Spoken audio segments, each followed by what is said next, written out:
Tonight on Coyote News, e-cigarettes are becoming popular around the country as a smoke-free way to receive a dose of nicotine. For now, they're allowed indoors, and we'll tell you what USD students think about them. And a look at a USD student's 10-month experience with AmeriCorps. I'm Courtney Starrett. And I'm John Weatherington. Over the weekend, a sorority raised money to support abused and neglected children. And we'll tell you about another campus group you may not have heard about, USD's Climbing Club. Plus, a look at how the men and women's cross-country teams did over the weekend. And students are still celebrating the big win against Northern Iowa. But first, the headlines with Caitlin Steffel. Classes at a high school near Boston were canceled today because of a murder investigation. A 14-year-old male student is accused of killing a Danvers math teacher. 24-year-old Colleen Ritzer's body was found in woods near the school. The student was arrested after first being reported missing yesterday afternoon. Authorities aren't saying what the connection between the boy and Ritzer may have been.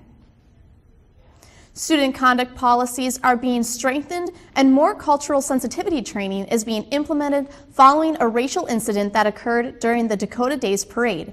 USD President Jim Abbott says he believes the university has a responsibility to teach the value of diversity at all levels. President Abbott says such behavior won't be tolerated at USD. The Food and Drug Administration is asking for help in its investigation of jerky treats that have sickened 3,600 animals in recent years. Almost 600 dogs and cats have died from jerky treats since 2007. The FDA is asking for blood, tissue, and urine samples from the affected pets to try and determine the cause of the outbreak. Most of the cases have involved treats made in China. And those are your headlines. 2 Coyote football players received national honors after their performances in the Coyotes' double overtime win at Northern Iowa on Saturday. True freshman wide receiver Riley Donovan was named the Sports Network FCS National Freshman of the Week and also the Missouri Valley Football Conference Newcomer of the Week for the week ending October 20th. Donovan caught 9 passes for 178 yards and 2 touchdowns. Redshirt sophomore quarterback Kevin Earl garnered the College Sporting News National All-Stars Player of the Week honor, as well as earning the Missouri Valley Football Conference Offensive Player of the Week honor for his performance in the UNI game. In just his 3rd collegiate start, Earl passed for a career-high 370 yards. He accounted for 5 touchdowns, 3 passing, and 2 rushing in the 38-31 victory. We'll have highlights from the game during Coyote Sports later in the newscast. USD's smoke-free campus policy prohibits the use of traditional cigarettes, but now electronic or e-cigarettes are gaining in popularity. Coyote News' Andrew Farrell investigates whether e-cigarettes are also banned under USD's smoke-free policy. It was only last year that USD students could stand freely by the law school, for example, and fill their lungs with the sweet tobacco smoke of a cigarette. Now, due to a campus-wide smoking ban, puffing on a traditional cigarette is rapidly becoming a thing of the past. But what about e-cigarettes? Can they be smoked on campus? There's nothing within the regulation that we have so far that would ban these. The problem with younger people using them, the fear is that this becomes the gateway to smoking. I sat down with one USD student who explained to me why he uses e-cigs. I recently quit nicotine. I cut it out of my life for good. And what's cool about the e-cigs is it's more of just that fixation of blowing smoke, and you can still be out in public with people and have it. Conversely, using e-cigarettes is a good way to quit nicotine altogether. And that's exactly what West is trying to do. Yeah, I'm definitely trying to quit smoking. It's bad for you. Yeah? How so? Leads to lung cancer, heart disease. Man, if you're trying to get fit, it totally slows you down. For Coyote News, I'm Andrew Farrell. And now, Coyote News wants to know what you think. Do you think e-cigarettes are acceptable on campus? Or do you think they should be banned along with traditional cigarettes? Go to our Coyote News Facebook page and comment on our question, or tweet us at Coyote News. We'll share some of your responses at the end of the newscast. While most high school students are deciding on which college to attend or whether or not to attend college at all, Shay Kellen was deciding which work boots she wanted to get dirtiest. Coyotes News' Mackenze Schauf-Benter says that after graduation, Kellen traveled around America helping places in need on a 10-month adventure through AmeriCorps. The idea of the AmeriCorps program is basically national service, and so we had to do things like helping clients at the Salvation Army, doing trail maintenance in Southern California, a lot of environmental work actually, and we also got to do disaster relief. They're a huge part of disaster relief. They love to send people out and do stuff like that, so we got to help with Hurricane Sandy, and then we also got to work with a community garden and community food sustainability stuff. Kellen knew she'd learn a lot of different ways to help people on her journey, but she never expected to learn the most about the people she traveled with along the way. I think I learned the most about people. When I went into the program, I was thinking, oh, cool, I'm going to get to do all this really cool work and help people and do all this cool stuff. And then when I got there, it was a lot more about the people that you were with and the people that you got to meet. And so at the end, I had no idea I was going to have this whole other family that I just spent my past year with, learning with and growing with and, changing with. The impact AmeriCorps made on Kellen's life has influenced her to encourage others to experience the adventure for themselves. I would say just do it. I mean, it's a really great program. It's really intensive, and you don't realize it's going to be that intense when you're applying for it, but it really is. And you really have to think a lot about the work that you're going to be doing, and it's really hard labor. It's mostly manual labor and stuff, but it's, like I said, I talked about the people. I have this whole family now, and they're just amazing people, and you meet them, and you network. It's an experience that you'll never forget, and you will think about it every day of your life. For Coyote News, I'm Mackenze Schauf-Benter. Thanks, Mackenze. Coming up after the break, Student Services is hosting an upperclassmen etiquette dinner this week and will reveal the new campus Greek god and goddess. Stay with us. USD's Contemporary Media and Journalism Department can be seen and heard all over campus. Faculty members know that hands-on experience now is the key to success after college. Get professional experience by participating in one of the many practicums offered. Have your voice heard on the radio. Edit a promo for a campus organization. Investigate breaking news stories for a weekly newspaper. Design advertisements for local businesses. Get involved with the CMJ department at USD and start your future now.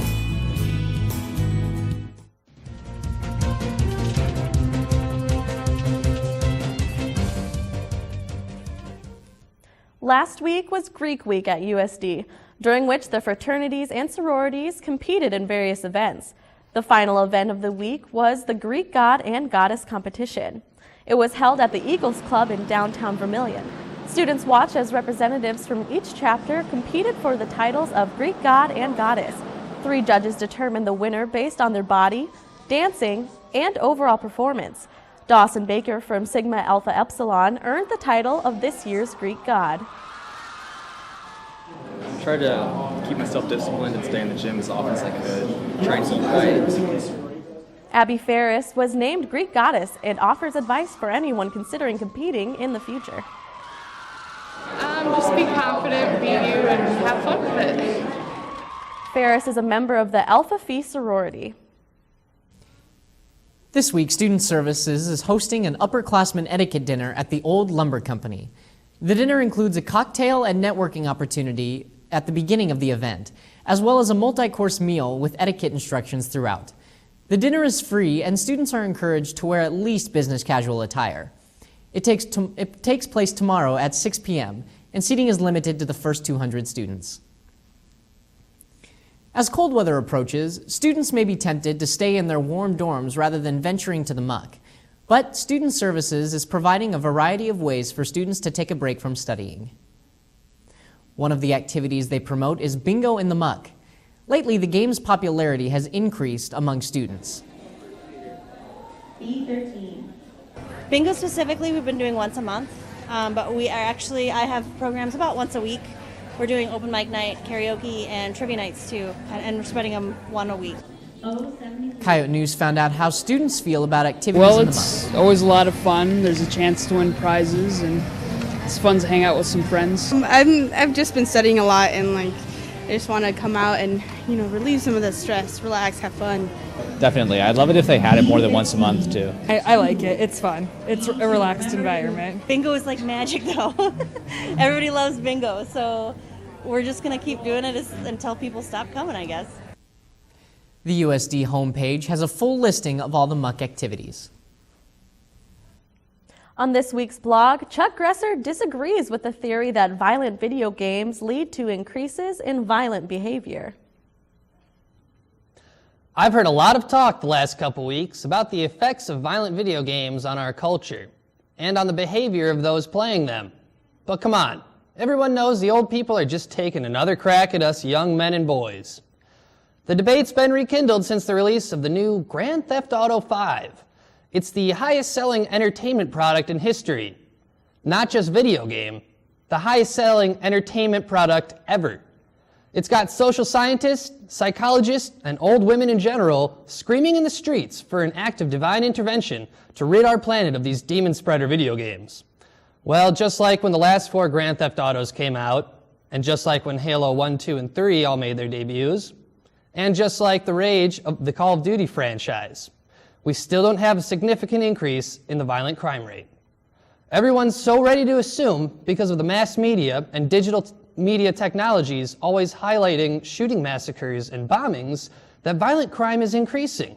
They're also ready to point the finger at violent movies and video games influencing these unfortunate events. But it's actually quite the opposite. The FBI says violent crimes have actually dropped from more than 757 per 100,000 people in 1992 to a rate of less than 390 per 100,000 people in 2011. That's a decrease of about 48%. Why is this important, you ask? If you ask me, violent video games weren't vivid and realistic until about the early 1990s with the advent of Nintendo, Sega, and PlayStation. One could actually make the argument for these games decreasing our violent crime rate. So you social scientists can suck it. Furthermore, if violent video games did have an ill effect on young men, wouldn't the movie Prom Night, as well as the shows Criminal Minds and CSI, have hypnotized every age group of women into becoming sick, sadistic murderers? Not to sound like a ninny, but everyone loves to hop on the bandwagon when it comes to picking on us. And by us, I mean guys. So quit it. Now, if you'll excuse me, I have some virtual civilians to run over with my Mini Cooper. For Coyote Blog, I'm Chuck Gresser. Coming up after the break, as registration for the spring semester draws near, there are certain things students should know when meeting with their academic advisor. And learn about one of USD's newer competitive athletic teams. Stay tuned.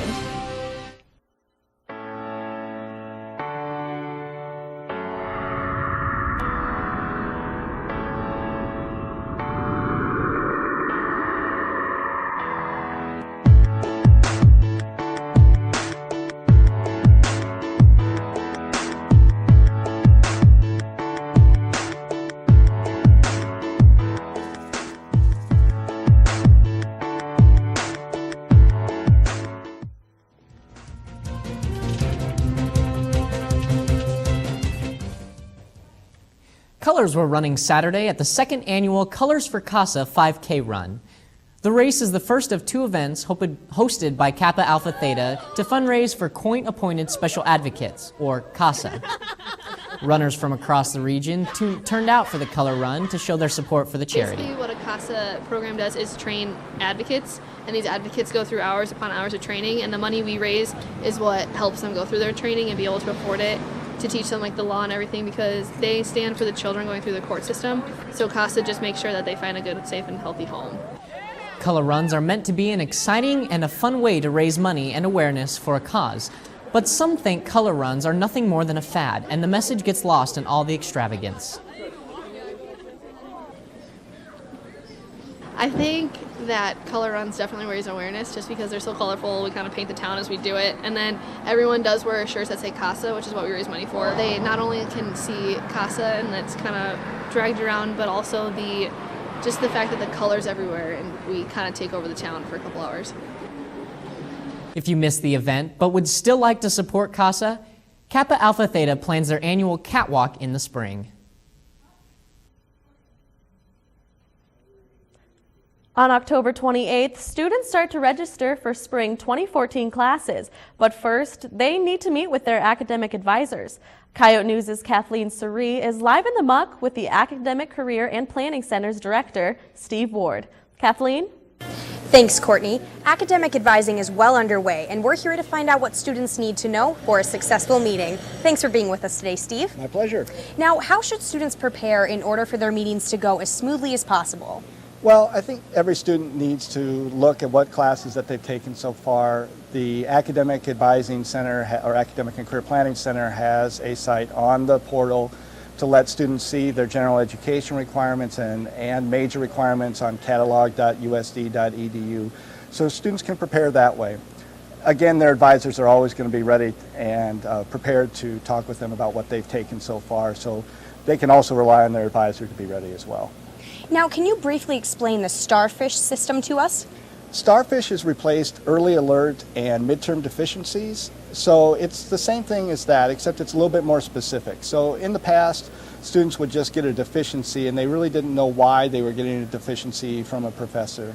Now they know because there's a specified flag that appears on STARFISH, and it's designed for advisors to get to know students who are struggling in classes and to get resources to them.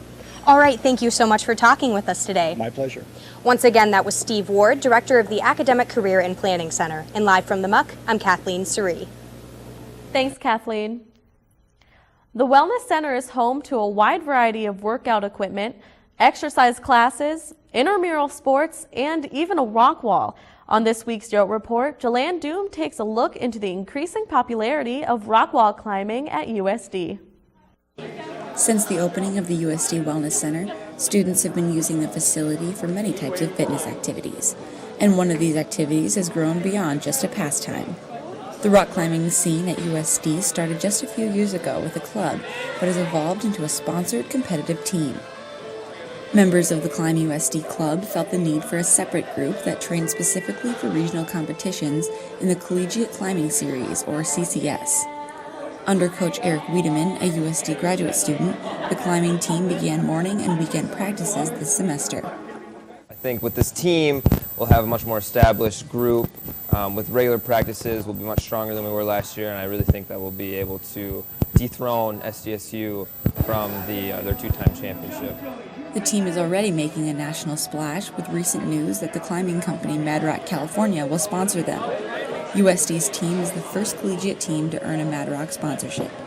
We're really excited about that. What it gives us is it gives us obviously some brand recognition. People know about Mad Rock. People know who Mad Rock is. So yeah, to say that we're sponsored by Mad Rock is a pretty big deal. Wiedeman also competes with a team placing second in the advanced division of the club's first competition of the year. The bouldering competition, a type of climbing with no ropes, was held in the Wellness Center on Saturday. Climb USD will also hold its regular fall competition this coming Saturday.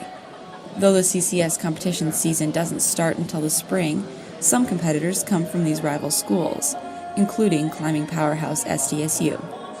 But with divisions from beginner to advanced, the competitions attract all skill levels, encouraging brand new climbers and USD students to compete.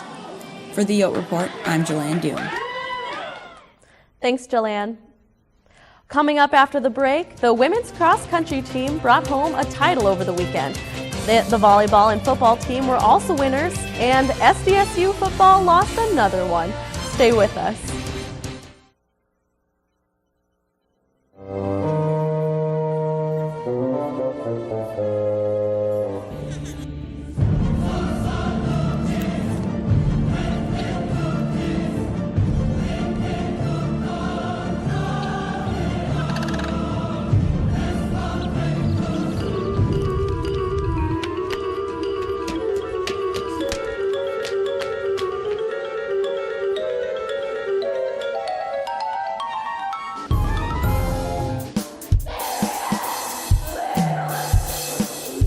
Not getting your message across clearly?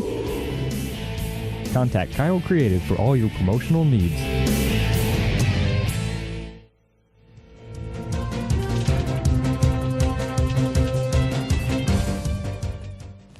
Tonight on Coyote Sports, we'll give you new reasons to show up to next week's volleyball game against SDSU. Thanks for watching. I'm Malachi Peterson. And I'm Erica Arpan. The football team's on a 3-game win streak, and the women's cross-country team has a new title to add to their honors. But first, the headlines. Caitlin? Longtime Washington Huskies coach Don James died Sunday from pancreatic cancer at the age of 80. James arrived in Seattle in the mid-1970s and left with 6 Rose Bowl appearances. James resigned in 1993 and was inducted into the College Football Hall of Fame in 1997. Zach Hodgkins was born without the lower half of his left arm, but he's fulfilling his life dream by committing to Florida as a preferred walk-on. The 6'4", 200-pound recruit is coming off a strong summer in the AAU circuit and is looking to be more than a feel-good story for the Florida Gators. And that's a look at what's new in sports. After trailing 28-7 in the third quarter, USD's football team defeated FCS number 11 ranked Northern Iowa on the road Saturday in thrilling double overtime fashion. Without a minute to go in regulation, quarterback Kevin Earl hit a wideout Josh Vandermotten to get the Yotes to the UNI 16. A few plays later, Earl hit receiver Terrence Terry on a 4th and 3 for 6 points, and the extra kick was good by Miles Bergner with seconds left to tie the game and send it into overtime. After exchanging field goals in the first overtime, Earl hit tight end Tyler Wilhelm for 18 yards to bring the Yotes to the 8. A few snaps later, Earl pushed in from 1 down for the touchdown, and Bergner's PAT was good. On UNI's second overtime possession, USD defensive end Emilius Davis sacked the Panther QB for a 4-yard loss on 4th and 3, securing the win. The Coyotes head to Normal, Illinois this weekend to take on Illinois State and Missouri Valley football conference play. SDSU lost its matchup against Missouri State on Saturday, dropping the team to 7th place. USD's football is currently 3rd in the Missouri Valley Football Conference, with only 1 conference loss this season. The Coyotes are also undefeated in the Dome. Coyote News' Nicole Griffith is live in the muck with cheerleader Sarah Springman to find out if the crowd attendance is influencing the team's success. Nicole? Thanks, Malachi. Football games are always fun to attend, but according to some students, that only applies to the first half. We're here to discuss the actual effect of student attendance. Thank you, Sarah, for being here with me today. What effect does it have on the football team when students leave after halftime? You can definitely tell the football team starts to lag a little bit. The whole game day feel just starts to feel a little down, and they're always trying to bring up the student spirits. Do you think the vouchers they had with Old Lumber Company have helped keep the students to stay at the game? I think they have. A lot of students showed up for the second half of the game, and a lot of students that were there for the first half of the game stayed throughout the whole game last home game. All right, well, thank you so much. Once again, that was Sarah Springman, captain of the cheerleading squad. Live in the muck, I'm Nicole Griffith. Thanks, Nicole. Women's cross-country sophomore Katie Whitestein led the Coyotes to a team title by winning the women's 5K, while the USD men's team placed 4 in the top 10 in the 8K at the Tim Young Invitational Saturday. Whitestein's time of 18 minutes and 3.18 seconds is the second fastest USD time at the course since 2000. The women took the team title by finishing with 23 points, while second-place Nebraska had 32. The men came in second with 34 points. South Dakota competes at the Mount Marty Invitational in Yankton on Saturday. On this week's sports commentary, Kelly Stewart reminds us of a fall sport, besides football, that is making a lot of noise this year. The success of the fall sports at USD has brought a new excitement to campus, specifically in the Dakota Dome. Many have heard about the Coyote football team making a lot of noise in the Missouri Valley Football Conference, especially with their thrilling double overtime win on the road this weekend. However, I feel like some people aren't aware of another fall sport running the table in the Summit League, and that sport is volleyball. Now, if you haven't ventured up the steps at the Dome to the Coyote Den, where the women play, let me give you a little hint of what's going on up there. First of all, it's about the halfway point in the season, and the Coyote volleyball team is undefeated in conference. That's right, 7-0. This is a complete turnaround from last year, where the Coyotes finished at 8-8 in the Summit League. The preseason poll put the Yotes at the 4th-ranked spot in the league, but clearly they have something more to prove. So, if you're down for some fast sports action, the Coyote Den is the place to be. The Coyotes play at a much quicker pace than last year, making it far more difficult on opponents and also making for exciting, fast-paced games. If you haven't already, I'm telling you to go to a Coyote volleyball game. The next home match is November 1st against none other than South Dakota State. So come out and support the Yotes. For Coyote Sports, I'm Kelly Stewart. Thanks, Kelly. After the break, what do students think of the latest technology which combines a smartphone with a watch? Plus, a look at your Facebook and Twitter responses. Coming up.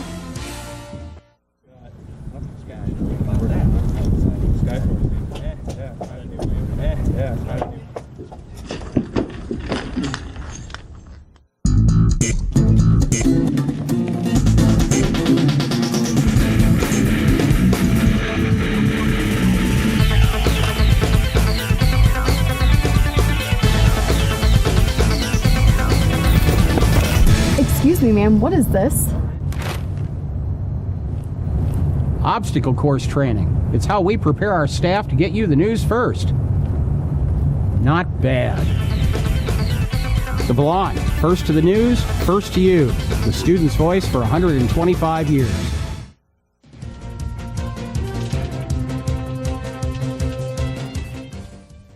Samsung released recently a new product that combines an old technology with a new one. It's a wristwatch that has many of the same functions as a smartphone.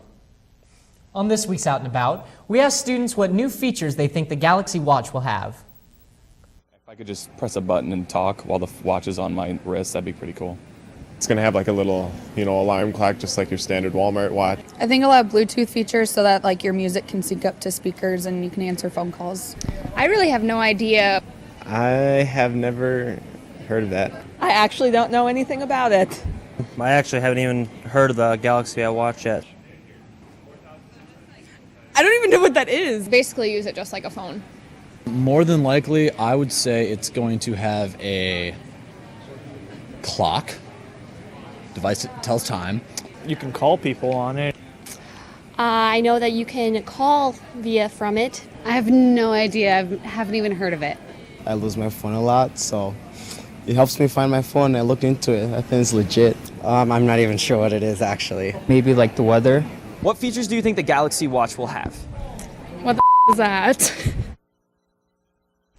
And now for your Facebook and Twitter responses. We asked students whether e-cigarettes should be banned from campus under USD's smoke-free policy.